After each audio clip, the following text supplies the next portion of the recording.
like and subscribe.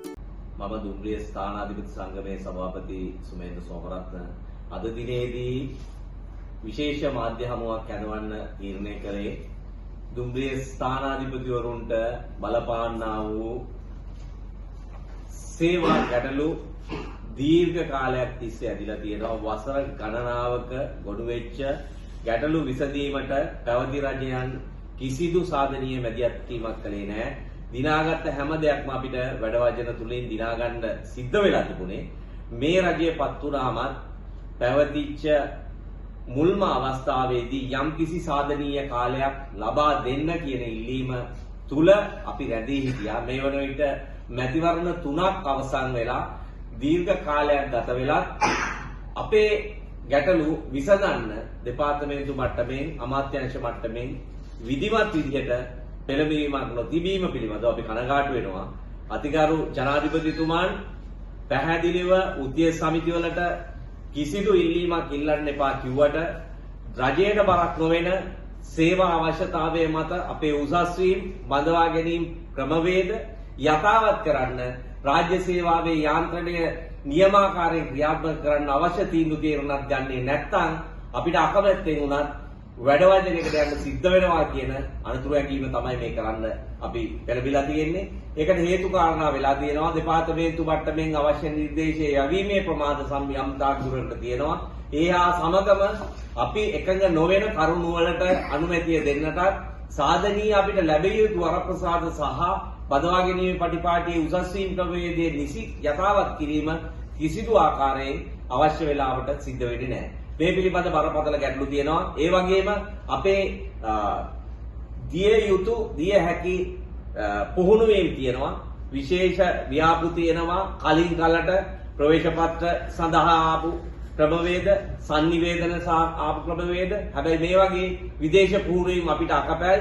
රජයක් විදිහට විදේශගත පුහුණුවීම් ලබා දෙන්නේ නැත්නම් ඒ පොදු එකඟතාවයට අපි එකඟ වුණාට නමුත් අපිට ලබා දෙන්න තියෙන විදේශ පුහුණු අවලංගු කරලා වෙනත් ආකාරයෙන් රජයේ ප්‍රතිපත්ති වලින් පරිබාහිරව මේ ප්‍රතිපත්ති වලට යටත්වද දන්නේ විධායක ශ්‍රේණියට පමණක් විදේශ පුහුණුවීම් ලබා දෙන්නත් අපිට ලබා නොදෙන්නත් මේ හැඳි දෙකකින් බෙදෙන එකට අපි විරුද්ධයි. මොකද අපේ පොල් කට්ටේ හිලක් තියෙනත් අනිත් පොල් කට්ටේ හිලක් නැති වෙන්නත් බෑ. මේ ක්‍රමවේද වලට දිගින් දිගටම අපි කතා කරලා තියෙනවා. අමාත්‍යවරයා අපිව තාමත් සම්බන්ධ වෙලා නැහැ. කැබිනට් අමාත්‍යවරයා වූ කාර්ය බහුලද කියන එක අපි දන්නේ නැහැ.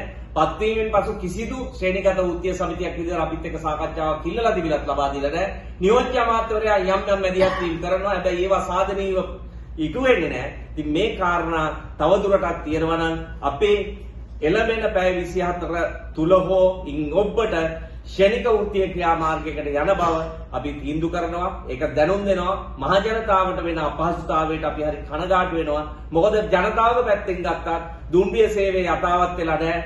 දුම්රිය ධාවනය වෙනවා කිව්වට අවලංගුයි මීට එහා ගිය ප්‍රමාණය. විශේෂයෙන්ම පාසල් දරුවන්ට දුම්රිය අවලංගු කරලා තියෙනවා. මේවා දීර්ඝ කාලීනව අවලංගු වීම වෙලා තියෙනවා. ඒත් එක්කම සංචාරකයන්ට ආරම්භ කරලා තියෙන දුම්රිය අවලංගු කරනවා. ඊළඟට ආසන වෙන් කරගත්ත ඒවට ආපසු මුදල් ලබා දීම නෙමෙයි, ඔවුන්ගේ ගමන යන්නයි අවශ්‍යතාවයේ පහසුකම සලසලා දෙන්න ඕනේ.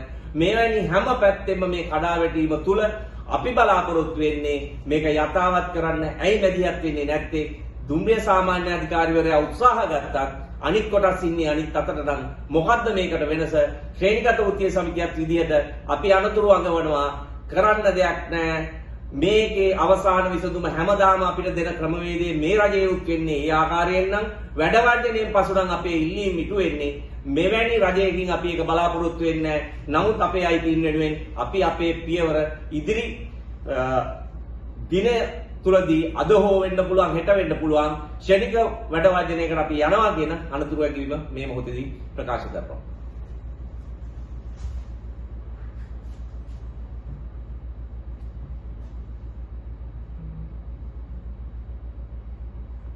ඇතිනේ ඒ කියන්නේ වැඩවර්ධනයකට යනවා කියන්නේ ඔබතුමාලා කියන්නේ ඉතිරි පැය 24 ක්ෂණිකව කරනවද වැඩවර්ධනයකට යනවා කියලා? ඔව් අපි ක්ෂණික දැනුම් දීමකින් මාධ්‍යයක් දැනුවත් කරලා දෙපාර්තමේන්තුවක් දැනුවත් කරලා අපි පූර්ව දැනුම් දීම කරලා තියෙනවා.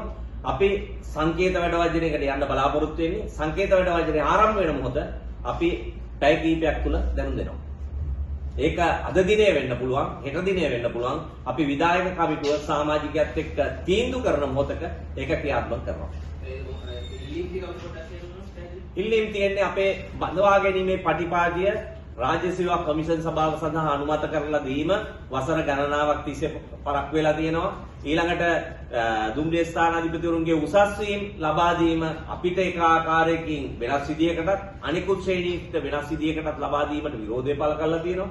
ඒ ආකාරයෙන්ම අපේ නිලැඳුම් දීමනාව ගෙවීම පැහැරහැරලා තියෙනවා.